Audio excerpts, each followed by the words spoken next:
Halo semuanya, kembali lagi sama gue, Deva Loviana.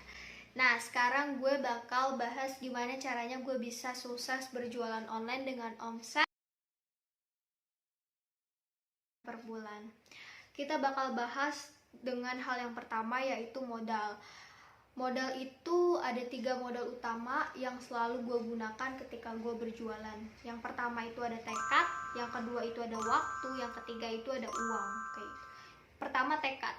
Tekad itu datang dari keinginan. Jadi sebelum kalian bertekad, kalian harus punya keinginan.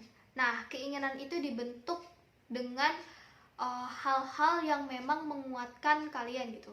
Tapi gue sarankan keinginan itu jangan berbentuk uang.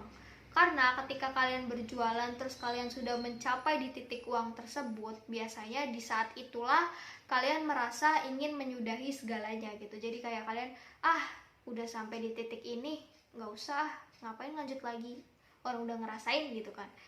Jadi buatlah keinginan kalian sekuat mungkin, karena pondasi kalian itu datang dari keinginan.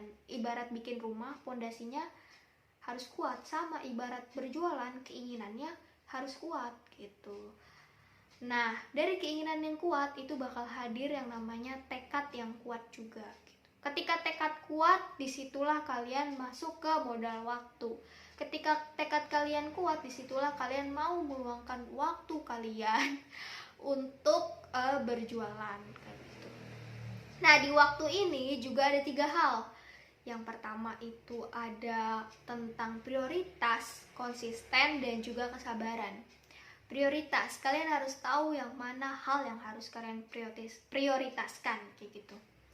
Terus juga tentang konsisten. Oke, kalau ngomongin konsisten itu banyak orang pasti yang bilang, gue gak konsisten, gue gak bisa konsisten kayak gitu kan. Tapi menurut pendapat gue pribadi, konsisten yang gue maksud di sini itu maksudnya itu kalian bertahan hidup kayak gitu. Konsisten untuk bertahan hidup gitu sampai kalian meninggal kayak gitu. Pokoknya jadi kalian ibarat gini, kalian gagal. Terus harus konsisten. Iya, emang harus konsisten. Tapi ketika kalian gagal, gue gak menuntut kalian harus produktif gitu. Jadi ketika kalian gagal, disitulah kalian harus beristirahat dan mengambil hikmah atau pelajaran dari kegagalan yang sebelumnya. Baru kalian memulai lagi kayak gitu. Jadi kalau ngomongin konsisten bagi gue itu ya tentang bertahan hidup aja gitu loh. Jangan menyerah gitu aja. Bukan konsisten untuk setiap hari produktif, mandi jam segini, ini jam segini, itu jam segini. Enggak, bukan kayak gitu. Kalau gue pribadi, yang konsisten gue maksud itu tentang lu mau konsisten hidup, mau bertahan hidup walaupun lu gagal, walaupun lu sedih, lu mau bertahan hidup. Ketika kamu gagal, ketika kamu sedih, disitulah kalian boleh beristirahat, boleh berleha-leha dulu. Tapi di saat itu juga kalian harus mendamaikan antara pikiran dan juga hati kalian. Dan dari situlah bakal banyak pelajaran dan hikmah yang kalian dapat. Baru dari situ kalian mulai sesuatu hal yang baru lagi. Kayak gitu. Nah, habis itu ada tentang waktu kesabaran. Sabar untuk mencapai di titik yang kalian inginkan itu harus sabar. Sabar terhadap segala ujian dan cobaannya, kesakitan yang kalian terima, kesedihan yang kalian dapatkan dari yang di atas, itu melalui orang-orang sekitar atau melalui hal-hal yang tak terduga kayak gitu. Kalian harus tetap sabar dalam menghadapinya. Kayak gitu. Selanjutnya kita ke modal uang. Nah, kalau modal uang ini gue gak bisa nyebutin pasti berapa uang yang harus kalian punya. Yang jelas, kalau kalian punya kuota, punya HP, itu udah termasuk modal uang. Jadi buat kayak para pedagang online, bisnis online bilangnya omset ratusan juta tapi tanpa modal, itu bohong. Karena namanya promosi itu butuh kuota, itu butuh HP, dan kuota itu juga memerlukan uang gitu, ya kan? Jadi untuk modal itu gue gak bisa memastikan berapa modalnya gitu, tapi gue pernah rugi jutaan. Tapi setiap orang punya resiko yang kegagalan yang berbeda-beda ya. Ada yang mungkin lebih kecil dari gue, ada yang mungkin lebih besar lagi dari gue gitu. Jadi gue nggak tahu. Yang jelas namanya modal uang, Kalau kalian misalnya punya budget 100.000, ya kalian kira-kirain aja untuk budget 100.000 itu kira-kira cukupnya buat jualan apa ya, kayak gitu.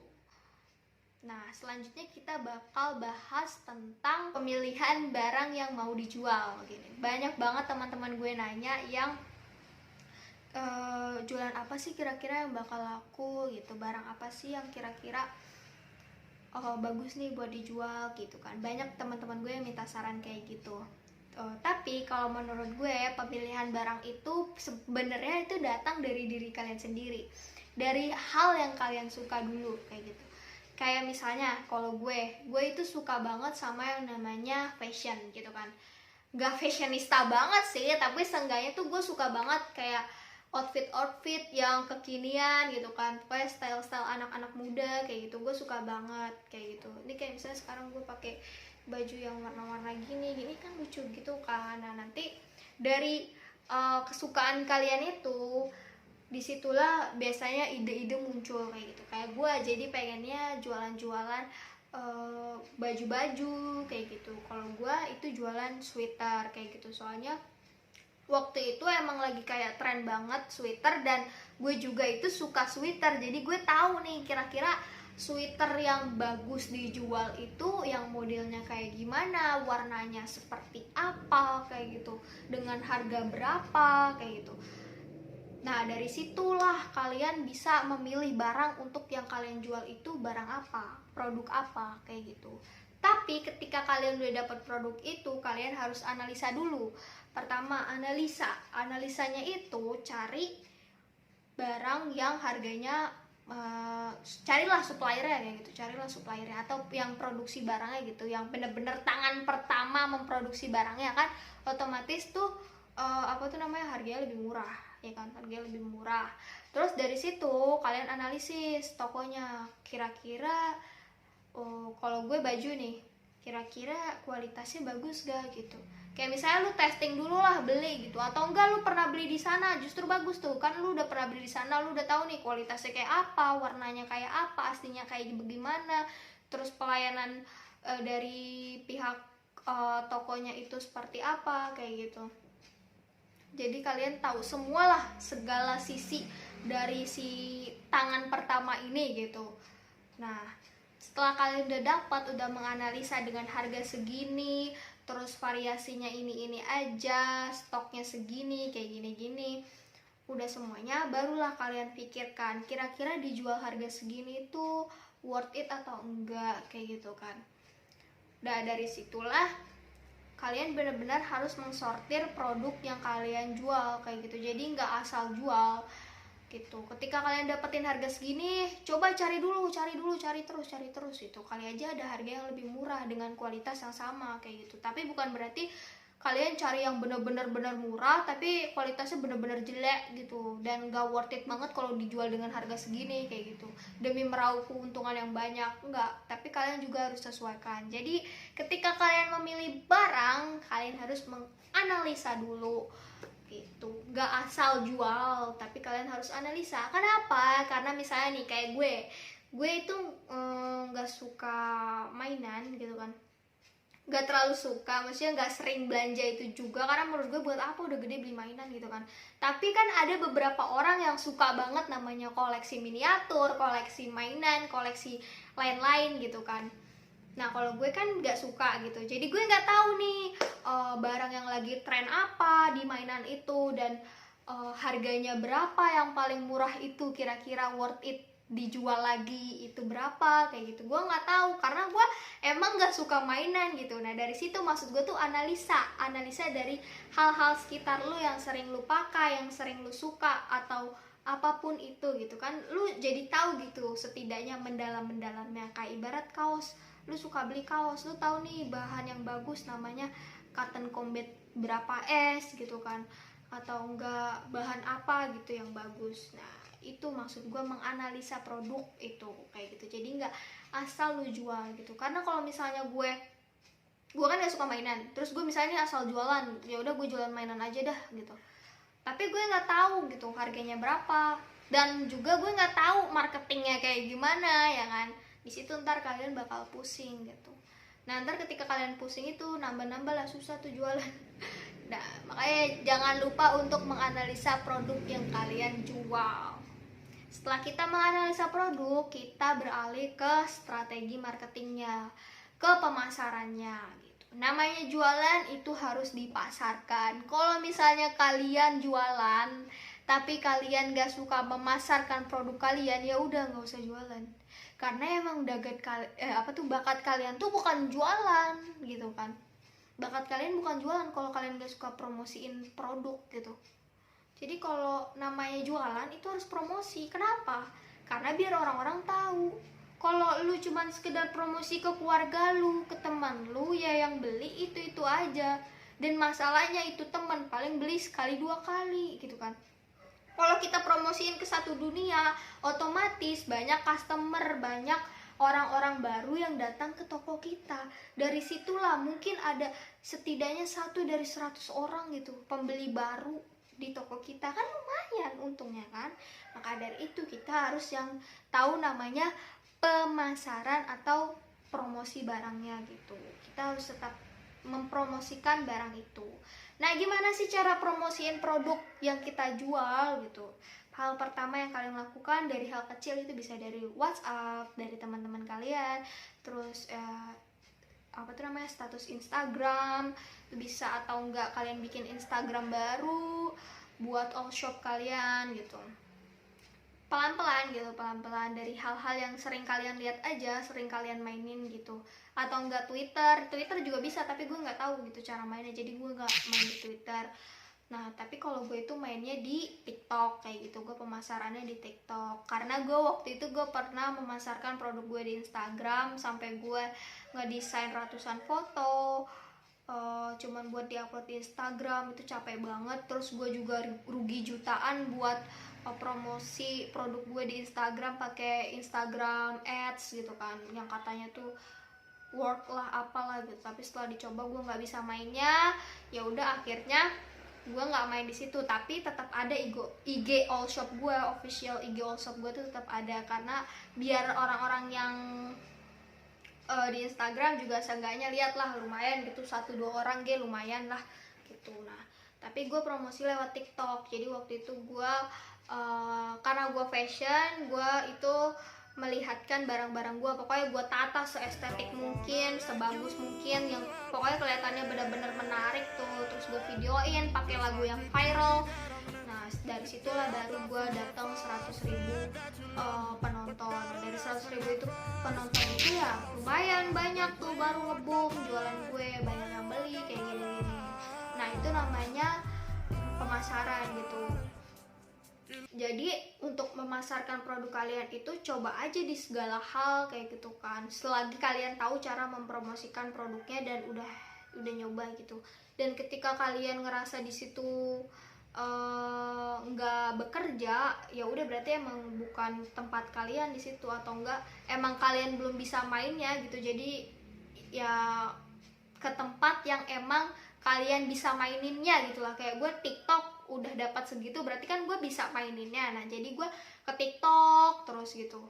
Kalau gue pribadi kayak gitu. Dan satu lagi untuk pemasaran itu kan banyak banget dari kalian pasti yang kayak pengen endorse atau promosi lewat seleb dan lain-lain kayak gitu. Nah sebelum kalian mempromosikan produk kalian lewat selebgram atau seleb TikTok atau YouTuber atau ya endorse apapun lah itu, kalian harus tetap namanya menganalisa juga kayak gitu. Namanya jualan pokoknya semuanya harus perlu menganalisa segalanya kayak gitu. Jadi untuk bekerja sama seleb-seleb kayak gitu, kalian juga harus menganalisa lahannya. Maksudnya lahannya itu seperti apa? Ibarat padi, kalau misalnya mau subur juga harus tahu aliran airnya itu di situ bagus atau enggak, tanahnya subur atau enggak kayak gitu. Sama kayak jualan online atau mau endorse ke seleb-seleb itu, kita harus tahu lahannya. Kayak misalnya seleb ini emang dia itu bagusnya di fashion kayak gitu, atau dia bagusnya di skincare, atau dia sering bagusnya di makanan kayak gitu. Jadi bekerja samalah dengan orang yang emang lahannya sama seperti kalian. Karena pengalaman gue pribadi, gue itu endorse paling gede itu 150.000 kayak gitu. Karena gue pernah ngendorse itu yang paling gede 150.000 itu justru boncos. Boncos itu maksudnya jadi malah nggak ada yang beli sama sekali kayak gitu. Sedangkan gue endorse yang 90.000 itu justru malah profitnya itu atau uang kembalinya itu malah gede. Untung gue itu sampai 1 juta lebih dari modal promosi 90.000 doang. Itu untung bersih ya, 1 juta lebih dari promosi 90.000 doang. Kenapa? Karena ternyata di seleb itu gue di TikTok, di seleb TikTok itu gue emang sesuai lahannya. Jadi dia itu emang suka review-review produk lucu-lucu, baju-baju lucu kayak gitu, yang emang stylenya itu cocok banget sama produk yang gue jual kayak gitu. Dan juga gue melihat dari engagement rate-nya, maksudnya itu kayak ketertarikan antara si pengikut atau penonton dengan si konten kreatornya kayak gitu.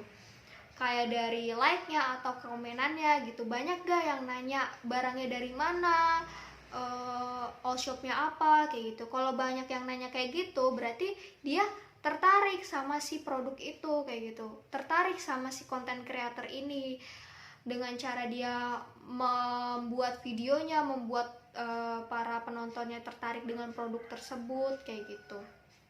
Itu kalian bisa lihat kayak gitu. Jadi ketika kalian mau promosi itu nggak sekedar nyemplung, gue suka nih sama selebnya, ya udah deh gue endorse dia aja, mau puluhan juta kayak jutaan kayak bodo amat, nggak apa-apa karena gue suka gitu, gue suka nontonin dia. Nggak bisa asal kayak gitu juga gitu. Jadi kalian harus tetap melihat lahannya gitu, kira-kira cocok gak gitu, nggak asal promosi. Karena banyak juga kasus gue sering lihat di TikTok, dia kayak promosi di selebgram atau di youtuber atau apa yang harganya itu jutaan setiap promosi gitu ya, tapi malah nggak ada yang beli sama sekali. Ada yang kayak gitu karena dia nggak menganalisa dulu, main ini followersnya banyak kayak gitu. Gue juga sering nontonin storynya 4 juta mah murah, ya udah deh gue endorse aja gitu kan, tapi ternyata boncos, nggak ada yang beli sama sekali. Dan kalian bayangin 4 juta itu bisa buat modal lagi cuy gitu kan, daripada promosi yang akhirnya nggak ada yang beli gitu kan. Jadi kalau kalian promosi itu juga kalian harus tahu lahannya seperti apa gitu, nggak asal promosi aja, oke? Dan jangan pernah malu untuk memasarkan produk kalian, oke? Jangan gengsi gitu, namanya nyari duit ya begitu, nggak usah gengsi.